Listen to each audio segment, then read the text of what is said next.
तो hello friends, welcome back to our YouTube channel ITI step forward. तो friend, जो हम 1000 टेक्निकल क्वेश्चन को डिस्कस कर रहे हैं, तो उसकी हमने क्लास 5 तक क्वेश्चन आंसर को डिस्कस कर लिया था, जिसमें हमने आपसे क्वेश्चन नंबर 125 का आंसर कमेंट बॉक्स में कमेंट करने के लिए बोला था। तो आइए शुरू करते हैं बिना किसी देरी के। फ्रेंड्स, आपसे रिक्वेस्ट है, अगर आपको वीडियो पसंद आता है तो वीडियो को लाइक करके चैनल को सब्सक्राइब पक्का से कर लें। तो आइए शुरू करते हैं बिना किसी देरी के। क्वेश्चन नंबर 125 हमारा क्या बोल रहा है? बोल रहा है which part of reamer is designed for the removal of chips. एक रीमर का कौन सा भाग चिप्स निकालने के लिए डिजाइन किया गया है? तो ऑप्शन ए बोला है फेस, ऑप्शन बी बोला है फ्लूट, ऑप्शन सी बोला है हील, ऑप्शन डी बोला है कटिंग एज। तो फिर जो हमारा क्वेश्चन नंबर 125 है, इसका करेक्ट आंसर क्या हो जाएगा? इसका करेक्ट आंसर हो जाएगा ऑप्शन नंबर बी। जो हमारा फ्लूट रहता है वो हमारा चिप्स को निकालने के लिए कार्य करता है, और जो हमारा कूलेंट वगैरह रहता है तो उसका भी काम करता है, क्योंकि जो फ्लूट रहता है उसके द्वारा चिप्स बाहर निकलते हैं और कूलेंट हमारा कटिंग पॉइंट तक पहुंचता है। तो 125 का करेक्ट आंसर हो जाएगा ऑप्शन नंबर बी। चलिए आगे बढ़ते हैं नेक्स्ट क्वेश्चन की ओर। क्वेश्चन नंबर 126 क्या बोल रहा है? 126 नंबर क्वेश्चन हमारा बोल रहा है what is the reason if the drilled hole is larger than the drill size. यदि ड्रिल छिद्र ड्रिल से आकार से बड़ा है तो क्या कारण है?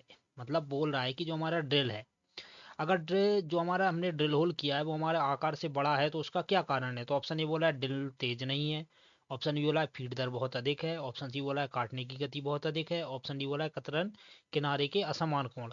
तो फ्रेंड, जो हमारा क्वेश्चन नंबर 126 है, इसका करेक्ट आंसर क्या हो जाएगा? Option number D, unequal lip length. अगर हमारा जो कटिंग एज है, अगर उसके जो कतरन किनारे मतलब कटिंग एज अगर सेम नहीं है, तो जो हम ड्रिल करेंगे तो वो हमारा किया हुआ सुराख बड़े साइज का होगा। तो 126 का करेक्ट आंसर हो जाएगा ऑप्शन नंबर डी। चलिए आगे बढ़ते हैं नेक्स्ट क्वेश्चन की ओर। क्वेश्चन नंबर 127 क्या बोला है? 127 नंबर क्वेश्चन बोला है what is the reason for rough hole in drilling. Drilling में रफछेद होने का कारण क्या है? तो जो हम ड्रिलिंग करते हैं उसमें जो हमारे रफछेद होते हैं तो उसका कारण क्या है? तो ऑप्शन ए बोल रहा है असमान बिंदु का पतला होना, ऑप्शन बी बोला है ड्रिल पॉइंट केंद्र में नहीं होना, ऑप्शन सी बोला है क्लीयरेंस एंगल गलत है, ऑप्शन डी बोला है ड्रिल के कटिंग एज काटने में तेज नहीं है। तो फ्रेंड, जो हमारा क्वेश्चन नंबर 127 है, इसका करेक्ट आंसर क्या हो जाएगा? तो इसका करेक्ट आंसर हो जाएगा ऑप्शन नंबर डी, ड्रिल के कटिंग एज काटने में शार्प तेज नहीं है। अगर ड्रिल के जो कटिंग एज है अगर वो काटने में तेज नहीं है तो जो हम ड्रिल करेंगे वो हमारा कैसा बनेगा? रफछेद का बनेगा। तो 127 का करेक्ट आंसर हो जाएगा ऑप्शन नंबर डी। चलिए आगे बढ़ते हैं नेक्स्ट क्वेश्चन की ओर। क्वेश्चन नंबर 128 क्या बोल रहा है? 128 नंबर क्वेश्चन बोल रहा है what is the term the top surface joining the two sides of a thread. चूड़ी की दोनों सतहों से जुड़ने वाली शीर्ष सतह को क्या कहते हैं? मतलब कोई हमारी थ्रेड है तो उसकी दोनों सतह ऊपर जाकर मिलती हैं तो उसे क्या बोलते हैं? तो ऑप्शन ए बोला है रूट, ऑप्शन बी बोला है क्रेस्ट, ऑप्शन सी बोला है फ्लैंक, ऑप्शन डी बोला है पिच। तो जो क्वेश्चन नंबर 128 है, इसका करेक्ट आंसर हो जाएगा ऑप्शन नंबर बी, क्रेस्ट। जो हमारी चूड़ी रहती है तो उसकी दोनों सतह ऊपर जाकर जो पॉइंट बनाती हैं, जैसे इसमें हम देख लेते हैं, ये जो ऊपर का ये जो पॉइंट रहता है चूड़ी का, इसको क्या बोलते हैं? इसको बोलते हैं हम क्रेस्ट। तो 128 का करेक्ट आंसर हो जाएगा ऑप्शन नंबर बी। चलिए आगे बढ़ते हैं नेक्स्ट क्वेश्चन को। क्वेश्चन नंबर 129 क्या बोल रहा है? 129 नंबर क्वेश्चन हमारा बोल रहा है the process of obtaining pig iron from iron ore is called. लोहे अयस्क से पिग लोहे प्राप्त करने की प्रक्रिया क्या है? तो जो हम लोहे अयस्क से पिग आयरन प्राप्त करते हैं तो उस प्रक्रिया को क्या बोलते हैं? तो ऑप्शन ए बोला है पुडलिंग, ऑप्शन बी बोला है स्मेल्टिंग, ऑप्शन सी बोला है प्रिकलिंग, ऑप्शन डी बोला है ब्लास्टिंग। तो फ्रेंड, जो हमारा लोहे अयस्क है उससे पिग आयरन प्राप्त करने की प्रक्रिया को हम क्या बोलते हैं? स्मेल्टिंग बोलते हैं। इसके अलावा इस प्रोसेस को हम क्या बोलते हैं? मतलब जो हमारा बात्या भट्टी में बनाया जाता है तो इस प्रोसेस को और हम क्या बोलते हैं? तो इस प्रोसेस को हम ब्लास्ट फर्नेस भी बोलते हैं। मतलब जो हमारा लोहे से पिग आयरन रहता है तो पिग आयरन हमारा किससे प्राप्त किया जाता है? ब्लास्ट फर्नेस से। उसके अलावा हम इसको क्या बोलते हैं? स्मेल्टिंग भी बोलते हैं। तो 129 का करेक्ट आंसर हो जाएगा ऑप्शन नंबर बी। चलिए आगे बढ़ते हैं नेक्स्ट क्वेश्चन की ओर। क्वेश्चन नंबर 130 बोल रहा है, बहुत ही अच्छा क्वेश्चन है। बोल रहा है the material used in furnace wall as a inner most layer to resist high temperatures physical and chemical reaction is called. भट्टी की दीवार के सबसे अंदरूनी सतह पर उपयुक्त पदार्थ जो उच्च ताप, भौतिक और रसायन प्रतिक्रिया का प्रतिरोध करता है कहलाता है। मतलब जो हमारी बात्या भट्टी रहती है तो उसकी जो अंदरूनी दीवार की सतह पर जो पदार्थ रहता है जो हमारा बहुत उच्च भौतिक ताप या रसायन आदि की प्रतिक्रिया का प्रतिरोध करता है तो उसे क्या बोलते हैं? तो ऑप्शन ए बोला है इपॉक्सी, ऑप्शन डी बोला है चारकोल, ऑप्शन सी बोल रहा है रिफैक्टरी अपवर्तक, ऑप्शन डी बोला है नाइट राइडिंग।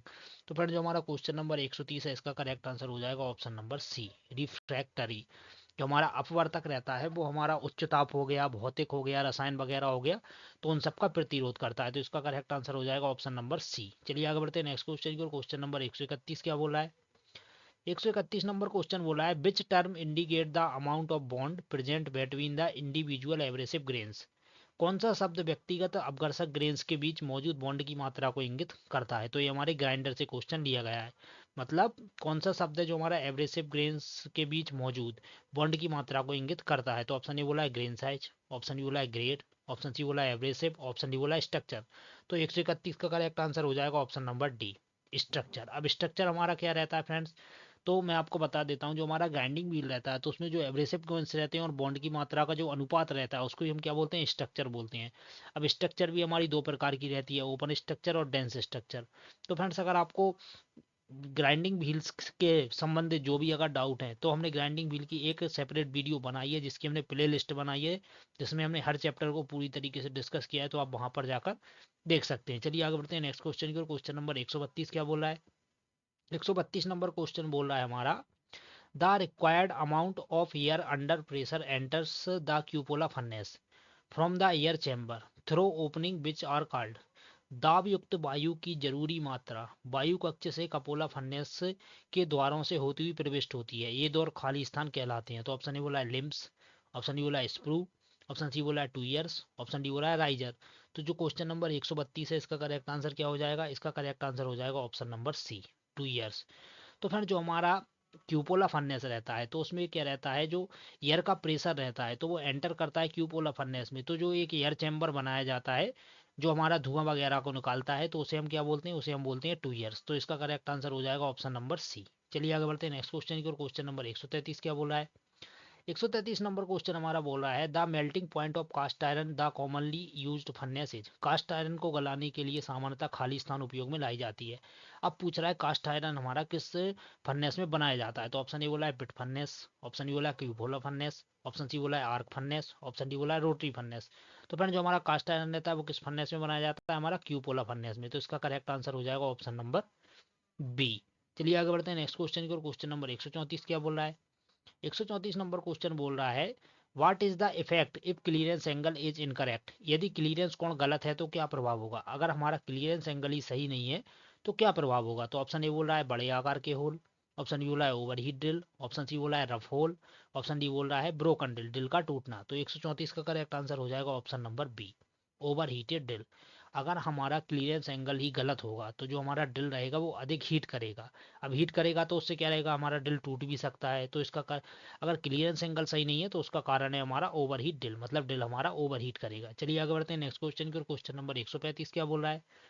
135 नंबर क्वेश्चन हमारा बोल रहा है with which of the following metals thin wire can not be drawn. इनमें से किस धातु से तार नहीं खींचे जा सकते। मतलब ये जो चार धातुएं दी गई हैं इनमें से कौन सी एक धातु है जिससे हम तार वगैरह नहीं खींच सकते। तो ऑप्शन ए बोला है एल्यूमिनियम, ऑप्शन बी बोला है कॉपर, ऑप्शन सी बोला है कास्ट आयरन, ऑप्शन डी बोला है माइल्ड स्टील।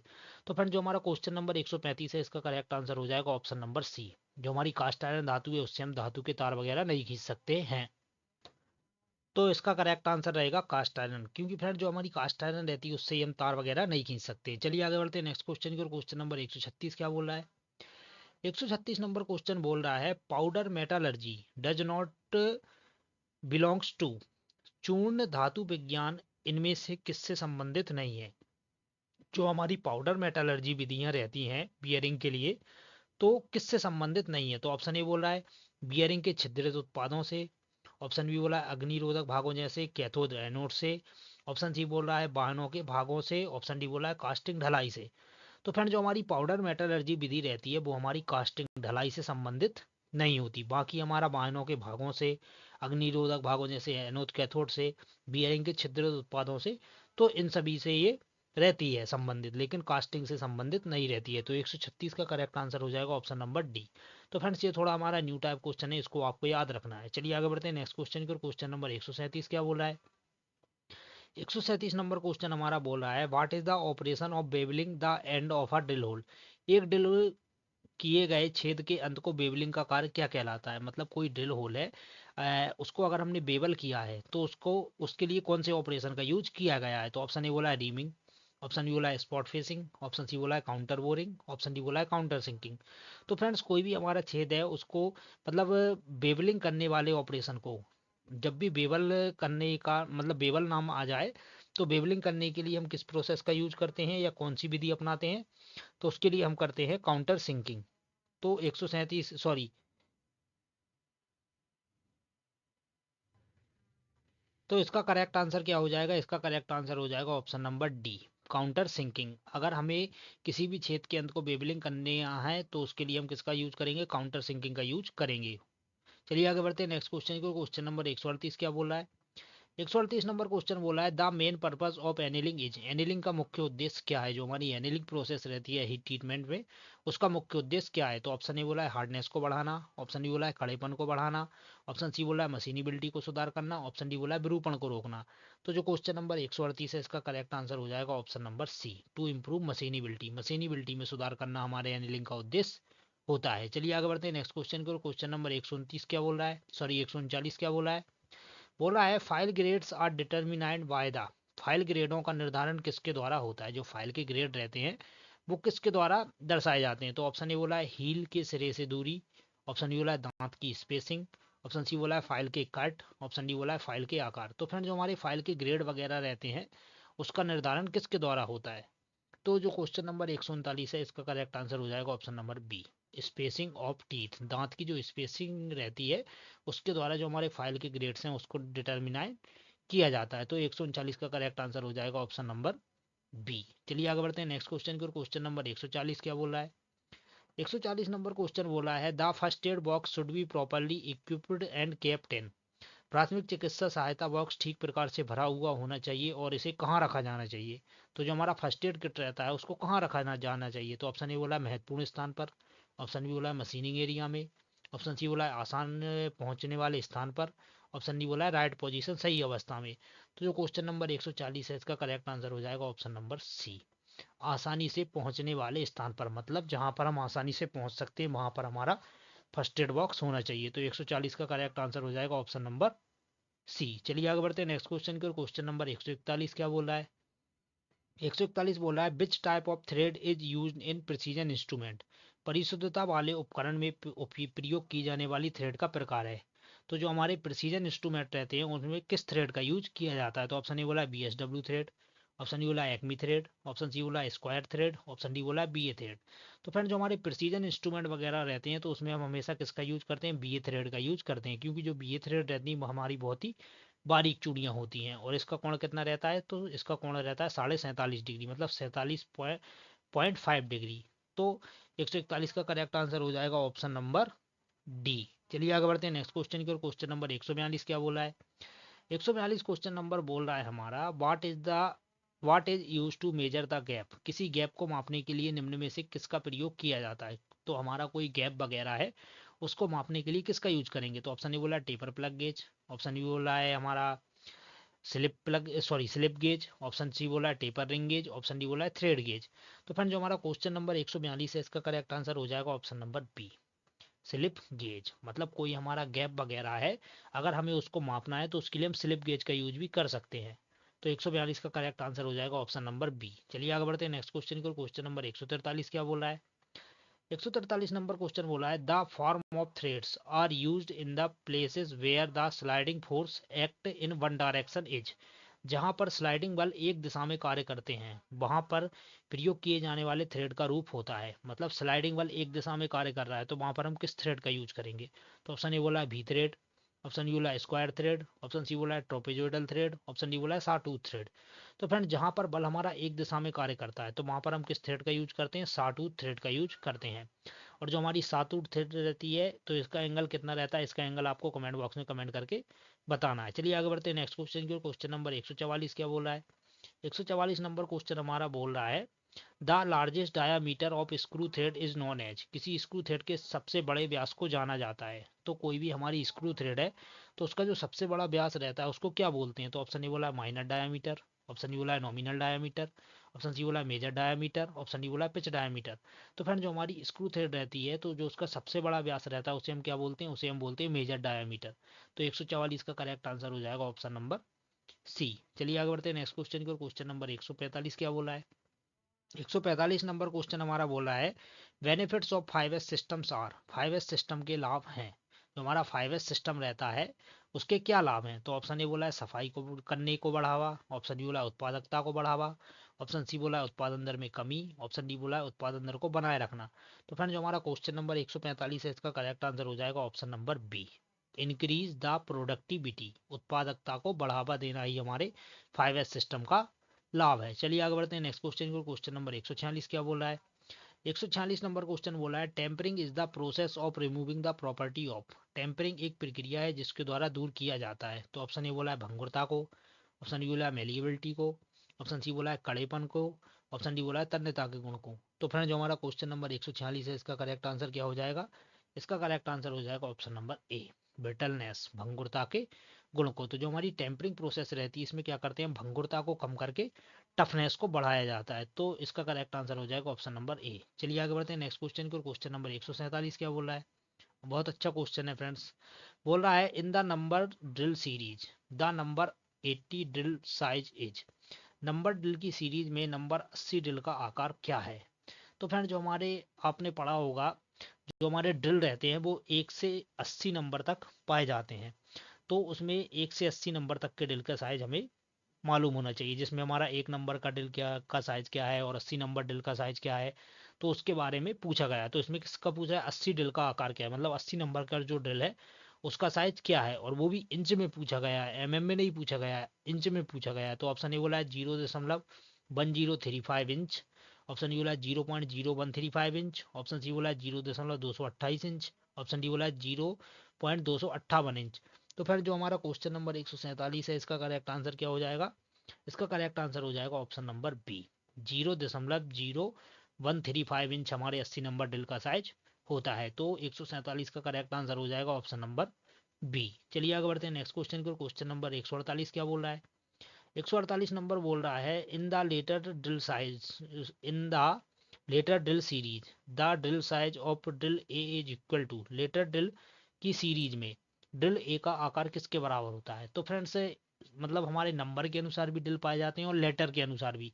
तो लेटर के अनुसार भी हमारे ए से जेड तक ड्रिल पाए जाते हैं। तो इसमें बोल रहा है कि जो ए नंबर का ड्रिल है उसका आकार या उसका साइज किसके बराबर होता है? तो ऑप्शन ए बोला है 0.413 इंच, ऑप्शन बी बोला है 0.431 इंच, ऑप्शन बी बोला है ऑप्शन सी बोला है 0.264 इंच और ऑप्शन डी बोला है 0.234 इंच। तो फ्रेंड जो हमारा क्वेश्चन नंबर 148 है इसका करेक्ट आंसर क्या होगा? इसका करेक्ट आंसर हो जाएगा हमारा ऑप्शन नंबर डी, 0.234 इंच। जो हमारा ए साइज का ड्रिल रहता है उसका साइज रहता है 0.234 इंच। और फ्रेंड्स अगर आपको इनके साइज नहीं पता है तो आप हमारे चैनल की प्लेलिस्ट पर जाकर फिटर थ्योरी के वीडियोस को देख सकते हैं, जिसमें हमने सभी प्रकार के ड्रिल हो गए, लेटर ड्रिल हो गए, नंबर ड्रिल हो गए, सभी प्रकार के ड्रिल साइज को दर्शाया है। चलिए आगे बढ़ते हैं नेक्स्ट क्वेश्चन को। क्वेश्चन नंबर 149 क्या बोल रहा है? 149 नंबर क्वेश्चन हमारा बोल रहा है while normalising the component should be cooled, सामान्यीकरण करते समय घटक को किसके द्वारा ठंडा किया जाता है? तो ऑप्शन ए बोल रहा है पानी में डुबोकर, ऑप्शन बी बोला है स्थिर हवा में कमरे के तापमान पर, ऑप्शन सी बोल रहा है तेज हवा के द्वारा, ऑप्शन डी बोला है तेल में डुबोकर। तो जो हमारा क्वेश्चन नंबर 149 है इसका करेक्ट आंसर क्या हो जाएगा? इसका करेक्ट आंसर हो जाएगा हमारा फ्रेंड्स 149 का option number B, in still air to room temperature, स्थिर हमारा हवा में कमरे के तापमान पर। मतलब जो हमारा सामान्यीकरण रहता है इसमें हम क्या करते हैं, हमारे पार्ट को स्थिर हवा में और कमरे के तापमान पर ठंडा करते हैं। चलिए आगे बढ़ते हैं नेक्स्ट क्वेश्चन की ओर, जो कि क्वेश्चन नंबर 150 है और इसका आंसर आपको कमेंट बॉक्स में कमेंट करके पक्का से बताना है। तो 150 क्या बोला है? The number of threads per inch can be checked with a, प्रति इंच चूड़ियों की संख्या को निम्न में से किसके द्वारा जांचा जा सकता है? तो प्रति इंच चूड़ियों की संख्या को हम किसके द्वारा जांच सकते हैं? तो ऑप्शन ए बोला है टूल गेज, ऑप्शन बी बोला है मीट्रिक गेज, ऑप्शन सी बोला है रिंग गेज, ऑप्शन डी बोला है स्क्रू पिच गेज। तो फिर इसका आंसर आपको कमेंट बॉक्स में पक्का से कमेंट करके बताना है। तो फिर मिलते हैं इसके नेक्स्ट पार्ट में, तब तक के लिए जय हिंद।